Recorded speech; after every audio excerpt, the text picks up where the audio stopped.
नमस्कार दोस्तों, बहुत बहुत स्वागत है आप सभी का आपके अपने इस यूट्यूब चैनल विधिटेरिया में। दोस्तों मैं हूं एडवोकेट मंजित त्रिपाठी। दोस्तों आज की इस वीडियो में हम लोग बात करेंगे कि बैंक सूट फाइल कब करता है, केस कब करता है, एनपीए के बाद बैंक केस कब कर सकता है और किन परिस्थितियों में कर सकता है।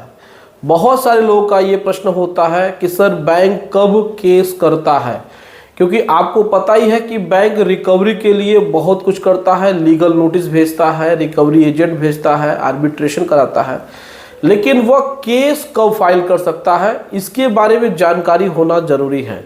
क्योंकि अगर बैंक केस फाइल करता है तो उसका लीगल डिफेंस अच्छी तरीके से करना जरूरी है, नहीं तो फिर आपके साथ गलत हो सकता है। बैंक मनमाने तरीके से अगर केस फाइल करता है तो फिर उसमें आपको थोड़ा सा नुकसान हो सकता है।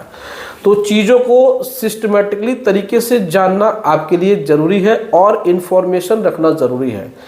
तो बात करते हैं सबसे पहले एनपीए से कि सिस्टम कहाँ से गड़बड़ होता है, आपका और बैंक का प्रॉब्लम कहाँ से क्रिएट होता है। साथ ही साथ ये भी बात करेंगे कि क्या एनपीए का जो ओवर ड्यू है उसको पेमेंट करने के लिए बैंक टाइम दे सकता है, क्या उसको भी पार्ट वाइज में पेमेंट कर सकते हैं, जैसे कि लोग मिनिमम ड्यू पे करते हैं। तो आज की इस वीडियो में डिटेल से इन सारी बातों को हम लोग करेंगे, क्योंकि जब तक आपके पास प्रॉपर इंफॉर्मेशन नहीं होगा तब तक आप अपने केस को हैंडल नहीं कर पाएंगे। तो ऐसे कंडीशन में जब आप हैंडल नहीं कर पाएंगे तो सेटलमेंट एजेंसियों के पीछे दौड़ेंगे तो आपका नुकसान होगा। तो देखिए, सबसे पहले तो आप अगर देखिए मल्टीपल आपके पास अगर लोन है तो फिर ये जानकारी आपके लिए बहुत ही अच्छी है कि अगर आपका अकाउंट एनपीए होने वाला है, मान के चलिए कि 3 ईएमआई बाउंस हो गई तो आपका अकाउंट एनपीए हो गया, क्योंकि जो बैंक का सिस्टम है, कंप्यूटर है जहां पर आपका डाटा फिक्स है। अब उस डाटा में क्या है कि अगर ईएमआई नहीं जा रही है तो ऑटोमेटिकली वो चौथे महीने से यानी तीसरे महीने के बाद से ही आपका जो अकाउंट है वो एनपीए हो जाता है और उसके बाद उस पर ऑटोमेटिकली पेनल्टी लगनी शुरू हो जाती है।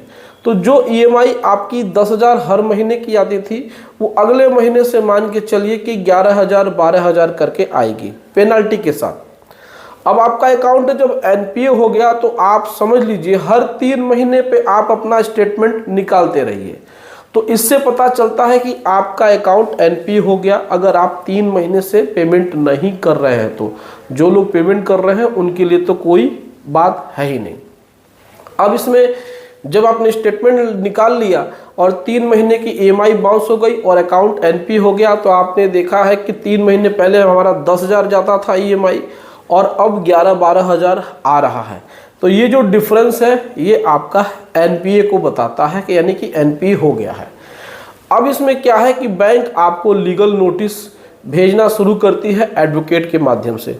तो जब आपके पास एडवोकेट की लीगल नोटिस आ जाए जिसमें लिखा होगा कि आप अपना ओवर ड्यू पे करके 7 दिन के अंदर या 15 दिन के अंदर पे कर दीजिए, अदरवाइज बैंक आपके खिलाफ लीगल एक्शन ले सकता है।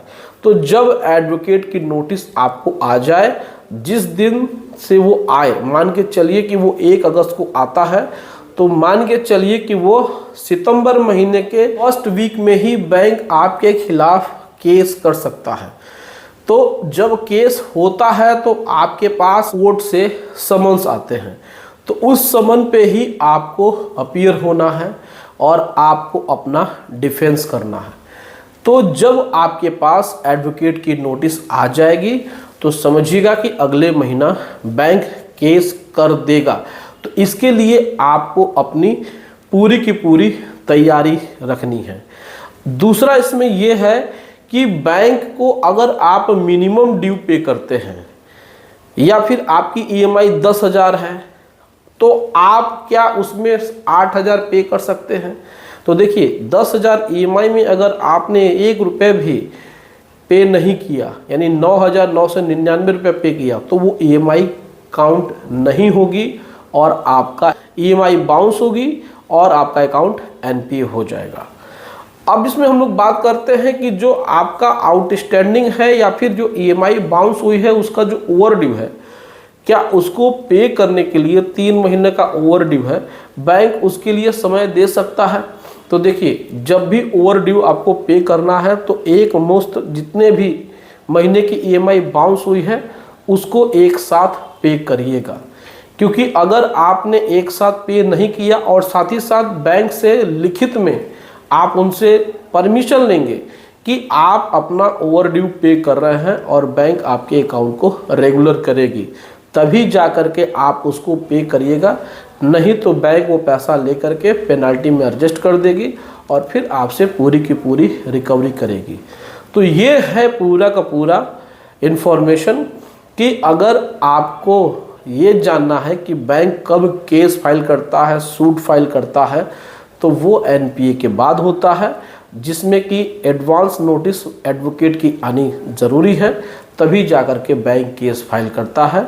और आपको ये भी जानकारी दी गई कि कभी भी मिनिमम ड्यू मत पे करिए, और आपको ये भी जानकारी दी गई कि ओवर ड्यू को पे करने के लिए बैंक समय नहीं देता है। तो उम्मीद है दोस्तों ये सारी जानकारी आपको समझ में आ गई होगी। अगर आपके भी मल्टीपल लोन्स हैं तो इस प्रकार से आप अपने केस को हैंडल कर सकते हैं, तभी जा कर के आप सेफ हैं। तो दोस्तों वीडियो अच्छी लगी हो तो वीडियो को एक लाइक ज़रूर कर दीजिएगा, इसे अपने दोस्तों में और रिश्तेदारों में शेयर कर दीजिएगा और हमारे चैनल को सब्सक्राइब करके हमें सपोर्ट ज़रूर प्रदान करिएगा। चलिए मिलते हैं अगली वीडियो में एक नए टॉपिक के साथ। तब तक आप अपना और अपने पूरे परिवार का ध्यान जरूर रखें। Thank you so much. जय हिंद दोस्तों।